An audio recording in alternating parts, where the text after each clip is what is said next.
Eh no, long time no vlog. Medyo malamig pero hindi pa rin nag-i-snow dito sa amin.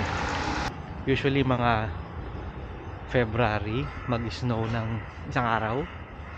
Pero ngayon parang wala pa rin eh. Meron akong napagtagumpayan kahapon. Kapag-release na ako ng isang YouTube cover video. Nax. Ito yung first na cover video, yung mga YouTube cover na nagawa ko here sa Japan. Ipa-post ko na lang sa description. Nakalagay sa isang channel ko na puro YouTube cover. Kung kilala nyo ako, matagal na ako gumagawa ng mga YouTube cover pero medyo naging busy. Tapos yung mga YouTube cover ko malimit Japanese, pop rock, anime minsan ganun. Pero usually mga pop rock lang. Kung cover man ako ng OPM or English, sobrang bihira eh. Di ba nga dinala ko pa yung gitara ko dito. Tapos ngayon lang ako nakapag-cover. Isang pinaka malaking pagbabago sa YouTube cover ko ngayon, yung tinatawag nilang AI. Isa kasi sa mahirap sa mga YouTube cover kasi yung kakanta. Gahagilap pa ako ng kakanta, gano'n. Kaya ako yung kakanta, tapos maghanap pa ng studio, hindi naman pwedeng kumanta sa bahay. Meron akong natutunan na isang parang generative AI na application. Uy, meron ng meron ng tsubaki. Nag-bloom na yung mga tsubaki dito sa amin.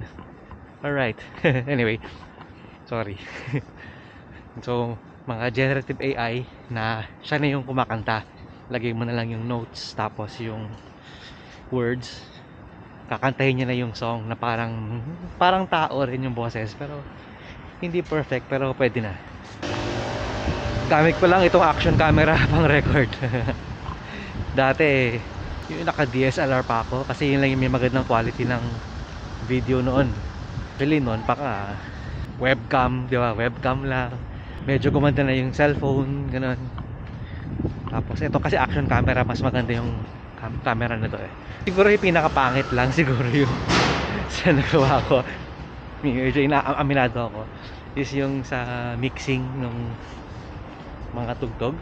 Hindi ko pa rin talaga kayang mag-mix ng maayos. Hirap, talaga yun. Medyo professional na trabaho yun eh.